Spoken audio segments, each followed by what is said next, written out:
Hello అండి, welcome to Krishna's kitchen. ఆలు matar curry చేసి చూపిస్తున్నానండి. ఆలు ఇంకా బఠానీ కర్రీ చేసి చూపిస్తున్నాను. ఇది చపాతీలోకి, రైస్లోకి అన్నిట్లోకి తినచ్చండి, బాగుంటుంది.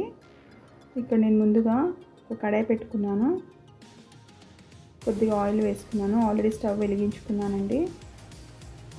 స్టవ్ వెలిగించుకొని కడాయి పెట్టుకున్నాను. ఇక్కడ కొన్ని కాజు వేసుకున్నాను, ఒక 1.5 టేబుల్ స్పూన్ కాజు వేసుకున్నాను.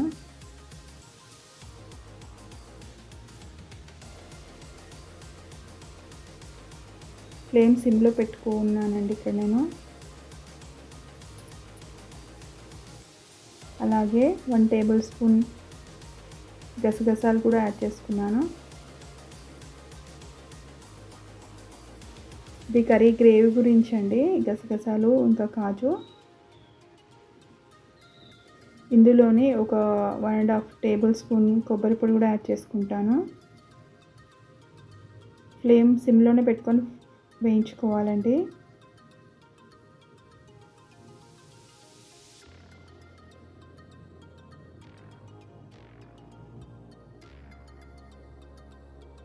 కొంచెం గసగసాలు వేగిపోయాయి కదా, ఇప్పుడు నేను 1.5 టేబుల్ స్పూన్ కొబ్బరి పొడి యాడ్ చేసుకుంటున్నాను.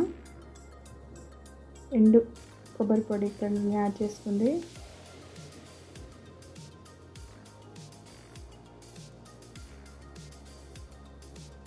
డ్రై కోకోనట్ పౌడర్ యాడ్ చేసుకున్నాను. ఒకసారి పచ్చి వాసన పోయే వరకు ఫ్రై చేసుకోవాలి. ఫ్రై అయిపోయింది, స్టవ్ ఆఫ్ చేసేసుకున్నాను.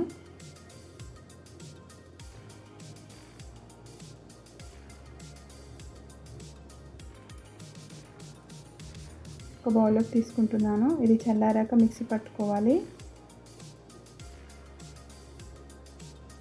అదే కడాయిలో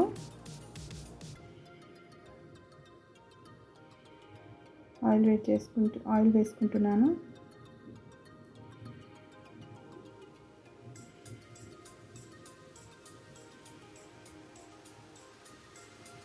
two table spoon oil add చేసుకున్నాను. ఒక 1/4 టీ స్పూన్ జీరా కూడా యాడ్ చేసుకుంటున్నాను. జీరా ఫ్రై అయింది కదా, ఇక్కడ ఒక బగారాకు, ఒక చిన్న దాల్చీని, 2 లవంగాలు, ఒక ఇలాచీ యాడ్ చేసుకున్నాను.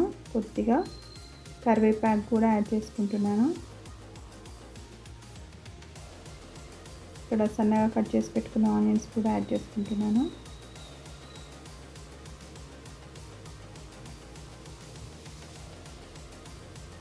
కొద్దిగా సాల్ట్ యాడ్ చేసుకోవాలి.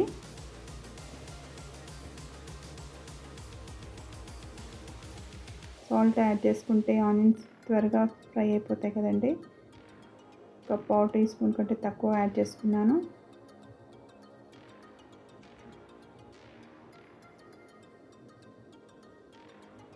ఇక్కడ ఆనియన్స్ ఫ్రై అయిపోయాయి. ఇక్కడ నేను ముందుగానే ఆనియన్స్ ఫ్రై చేసి పెట్టుకున్నానండి. అందులోనే ఫ్రై చేసుకున్న ఆనియన్స్లో కొద్దిగా జింజరు, ఒక 5-6 గార్లిక్ వేసుకొని పేస్ట్ చేసుకున్నాను. అంటే కొంచెం మరీ పేస్ట్గా కాకుండా కొద్దిగా బరకగా పట్టుకొని వేసుకున్నాను. కొంచెం గ్రేవీకి చాలా టేస్ట్ వస్తుందండి ఈ విధంగా వేస్తే. అంటే ఒక మీడియం సైజ్ ఆనియన్ సన్నగా కట్ చేసుకొని ఆయిల్లో వేసుకొని పక్కకు పెట్టుకున్నాను. అది చల్లారగా కొద్దిగా అల్లము, ఒక 5-6 గార్లిక్ వేసుకొని మిక్సీ జార్లో వేసుకొని మిక్సీ పట్టుకున్నాను. ఈ పేస్ట్ ఆనియన్స్ ఫ్రై అయ్యాక వేసుకోవాలి. ఇప్పుడు వేసుకున్నాను నేను. ఇందులో పసుపు, ఒక 1/4 టీ స్పూన్ పసుపు. ఫ్లేమ్ చూసుకుంటూ ఉండాలండి కొంచెం, ఎందుకంటే అడుగంటుతుంది కదా. నేను ఇవన్నీ వేసాను కదా, జింజర్ గార్లిక్ ఇంకా ఆనియన్స్ పేస్ట్, కొద్దిగా అడుగంటుతుంది. ఇక్కడ నేను గ్రీన్ పీస్ తీసుకుంటున్నాను.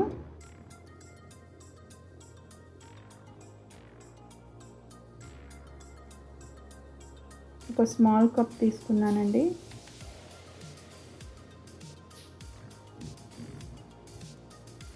అంటే ఒక 100 గ్రామ్స్ తీసుకున్నాను.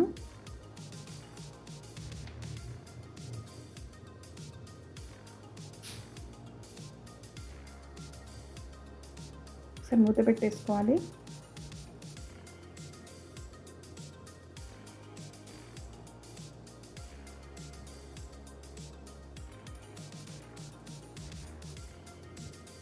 ఇక్కడ గ్రీన్ పీస్ కొద్దిగా మెత్తబడ్డాయి. నేను ఆల్రెడీ ఒక 3 మీడియం సైజు ఆలు కట్ చేసి పెట్టుకున్నాను. అవి కూడా వేసుకుంటున్నాను.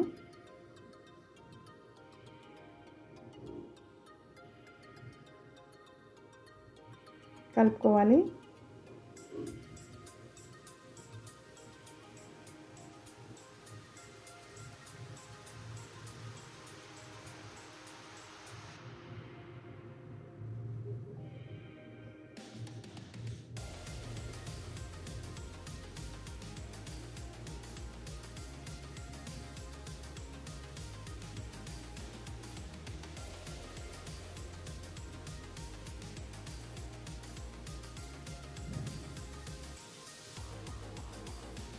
ఈ విధంగా కలుపుకున్న తర్వాత ఒకసారి మూత పెట్టేసుకోవాలి.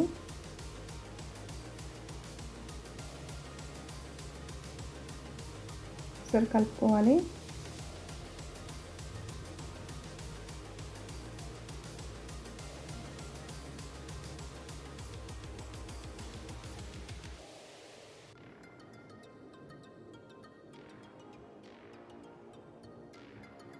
ఇక్కడ నేను ఒక 2 టమాటోస్ కట్ చేసి పెట్టుకున్నాను మీడియం సైజు, అవి కూడా వేసుకున్నాను.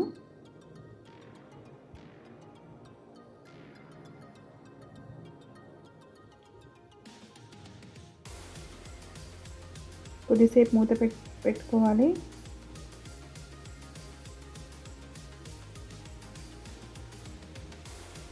టమాటాలు కొద్దిగా మగ్గిపోయాయి. ఇక్కడ ఒకసారి కలిపేసుకోవాలి.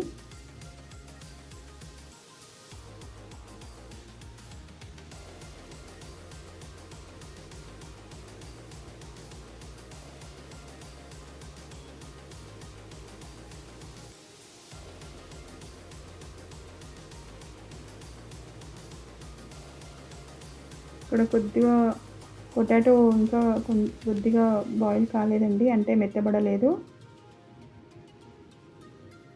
ఇప్పుడే ఇక్కడ కారం వేసేసుకుంటున్నాను.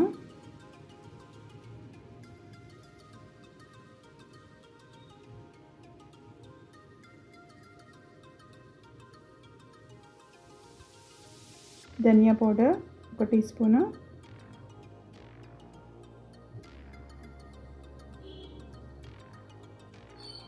రుచికి సరిపడా ఉప్పు కూడా యాడ్ చేసుకుంటున్నాను. చూసుకోవాలండి కారం, మనం కారం ఎక్కువ తింటే కారం ఎక్కువ వేసుకోవచ్చు. ఈ కర్రీకి ఎంతైతే అవసరమో కారం అంతే వేసుకున్నాను. అంటే ఒక టీ స్పూన్ మీద ఒక హాఫ్ స్పూన్ యాడ్ చేసుకున్నాను. అంటే 1.5 టీ స్పూన్ యాడ్ చేసుకున్నాను.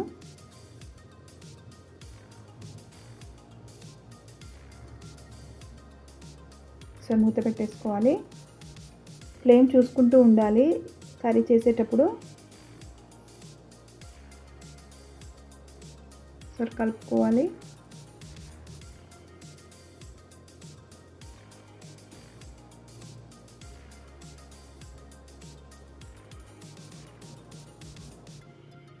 ఇక్కడ నేను వాటర్ యాడ్ చేసుకుంటున్నానండి. అంటే కొంచెం గ్రేవీ గురించి యాడ్ చేసుకుంటున్నాను.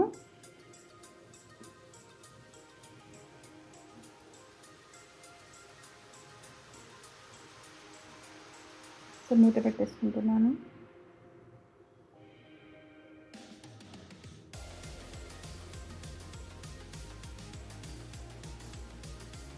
చూడండి ఇక్కడ గ్రేవీ పల్చగా ఉంది కదా, అంటే లిక్విడ్గా ఉంది కదా. ఇప్పుడు ఇందులో నేను ముందుగా పేస్ట్ పట్టుకున్నాను కదా, కాజు ఇంకా గసగసాలు కొబ్బరి, ఆ పేస్ట్ యాడ్ చేసుకుంటున్నాను.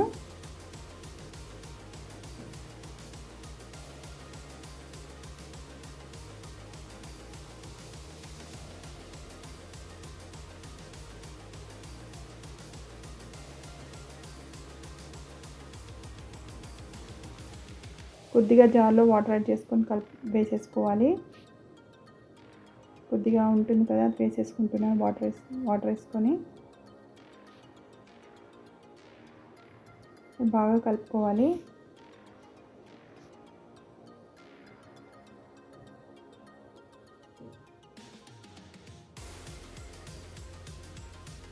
కొద్దిగా గరం మసాలా కూడా యాడ్ చేసుకుంటున్నాను. ఒక పావు టీ స్పూన్ సరిపోతుంది. ఈ కర్రీ జీరా రైస్లోకి, చపాతీలోకి అన్నిట్లోకి చాలా బాగుంటుందండి. ఇది మరీ లిక్విడ్ లాగా కాకుండా, మరీ గట్టిగా కాకుండా మధ్య అంటే సెమీ కన్సిస్టెన్సీలో చేసుకోవాలి. అప్పుడు చాలా బాగుంటుందండి కర్రీ. మూత పెట్టేసుకుంటున్నాను.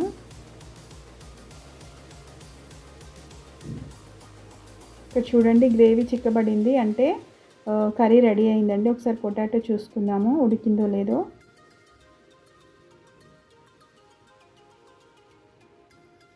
పొటాటో బాగా మగ్గిపోయిందండి ఇక్కడ, అంటే కర్రీ రెడీ అయినట్టు.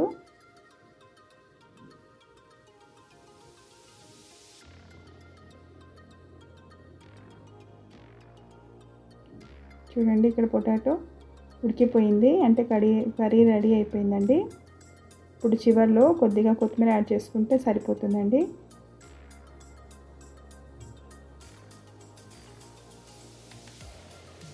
ఈ విధంగా కొత్తిమీర యాడ్ చేసేసుకొని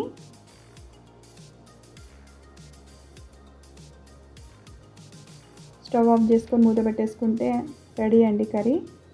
ఆలు మటర్ కర్రీ రెడీ అండి. మీకు నా వీడియో కనుక నచ్చినట్లయితే లైక్ చేయండి, షేర్ చేయండి, సబ్స్క్రైబ్ చేయండి. Thank you.